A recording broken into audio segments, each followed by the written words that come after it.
Howdy folks, Jambareeqi here. I know a lot of people really love it, but I don't like Monsters Inc. that much. Shh. Calm down, breathe. Let me explain why.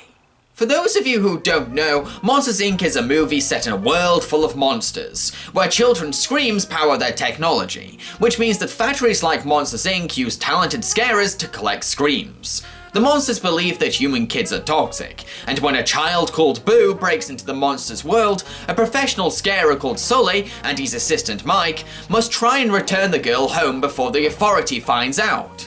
Sure, Boo is very cute, and her friendship with Sully is adorable, heartfelt and tender. Yes, that door sequence is an amazingly spectacular finale, but as a whole, I find Monsters Inc. to be such a boring movie. All I remember happening was two monsters bickering and arguing as they chased a toddler around a corporate building. That's the biggest problem with it. It's set in such a bland, grey, cold and unexciting place. I got sick of spending time in that factory. It's definitely not the worst Pixar movie, but I would say it's one of my least favourites. That's not all. I know a lot of people don't like it, but I really enjoy Monsters University. Okay, shh.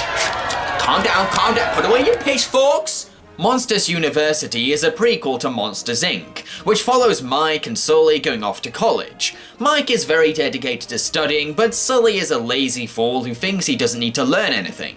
Both start a bitter rival on the scaring program until they both fail their exam and are kicked off the course. Mike decides to enter the upcoming student scare games, but he needs a group of 6 monsters to apply, which means he's forced to team up with Sully and a geeky fraternity called Uzma Kappa, made up of failed scarers. To add more at stake, Mike makes a wager with the university dean. If his team wins the scare games, then they can come back into the scaring program. Let the games begin.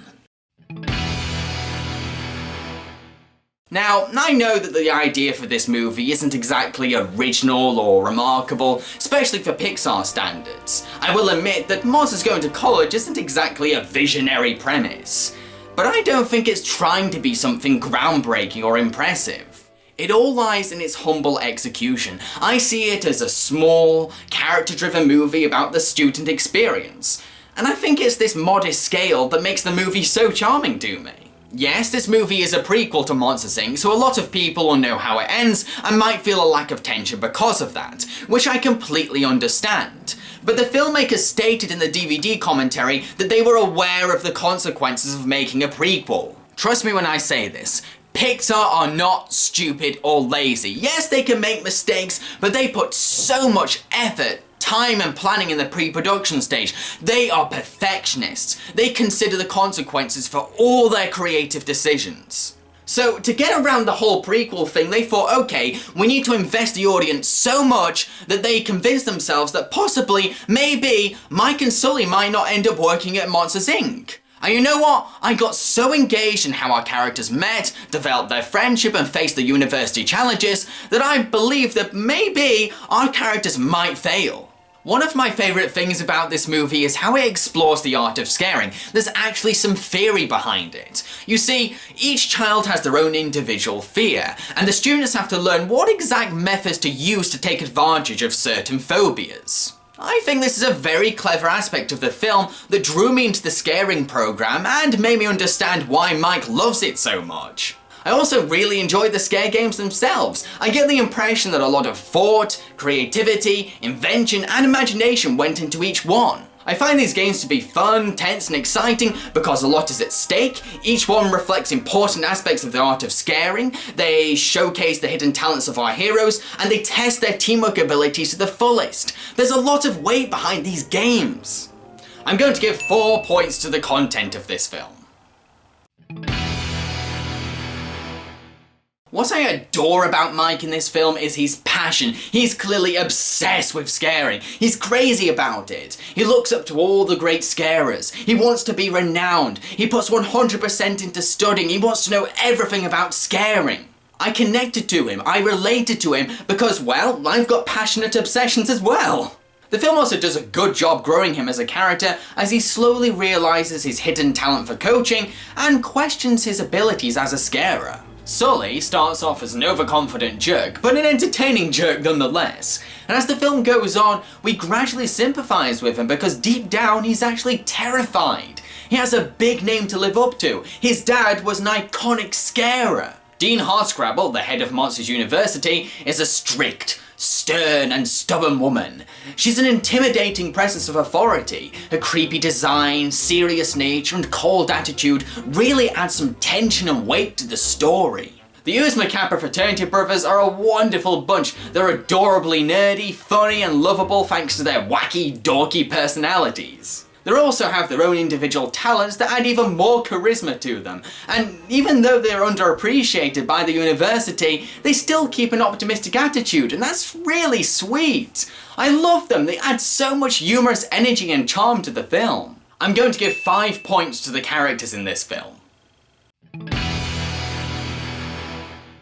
I think this movie looks bloody fantastic. The wide variety of colourful monster designs that crowd the university add this bright vibrancy to the film. The college campus itself has a very pleasant atmosphere. It's warm and comforting, but also majestic and noble. I really like spending time at the university. I would attend this university. In addition, the movie has a lot of fun playing with lighting, particularly fluorescent lighting, which lends to some very pretty visuals. As usual with Pixar, the animation is great. The characters' personalities glow from their actions and gestures. Simple, subtle movements are used to imply huge emotions, and the animators are so good at balancing wacky slapstick with tender sentimental drama. I will admit that the movie's unexceptional premise does hold back the animators' imagination, but they still have a lot of fun adding life to these weird monsters. I'm going to give 4 points to the animation in this film. Billy Crystal voices Mike. Crystal really captures the nerdy passion of Mike through an enthusiastic and energetic delivery. Okay, unpack. Check. Hang posters. Check. Now I just need to ace my classes, graduate with honors, and become the greatest scarer ever. Boy, I wish I had your confidence, Mike. Aren't you even a little nervous? Actually, no. I've been waiting for this my whole life. John Goodman voices Sully. He manages to capture the entertaining jerk persona without being too unlikable, which is a hard thing to do, but at the same time he does a great job making the transition of mean jock to the sweet-hearted Sully we know in the first movie. Sully, talk to your friend. Well, he's not really my friend, but sure. You heard him. This is a party for scare students. I am a scare student. I mean for scare students who actually, have a chance. Helen Mirren voices Dean Hardscrabble. She is brilliant in the role. She reads every line with this venomous, cold intensity. And Mr. Wazowski, what you lack is something that cannot be taught.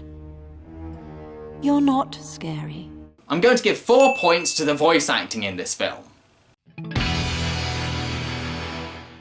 The music score for this film does a good job sounding motivational, which reflects the film's story of characters courageously trying to reach ambitious goals. There's also some marching band pieces, which adds to the academic setting. However, I wouldn't say that the music score is anything memorable. It just does what it needs to do and doesn't aim any higher than that responsibility. It's good, but not great. I'm going to give 3 points to the music score. To conclude, Monsters University may not be a remarkable movie, but I don't think it's trying to be.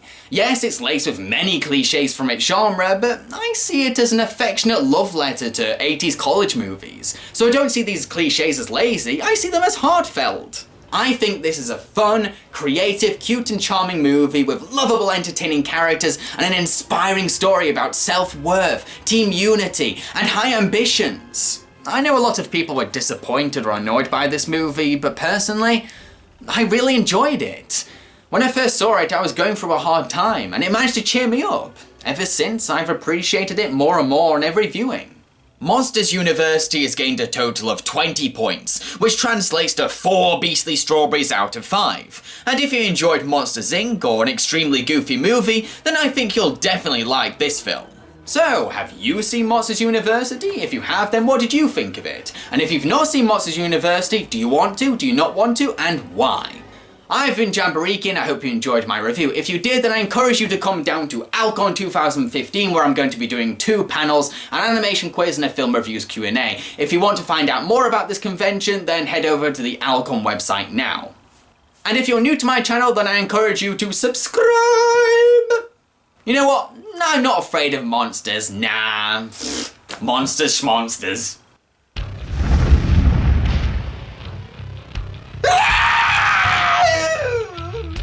Your next review should be... Oh no, not a cast like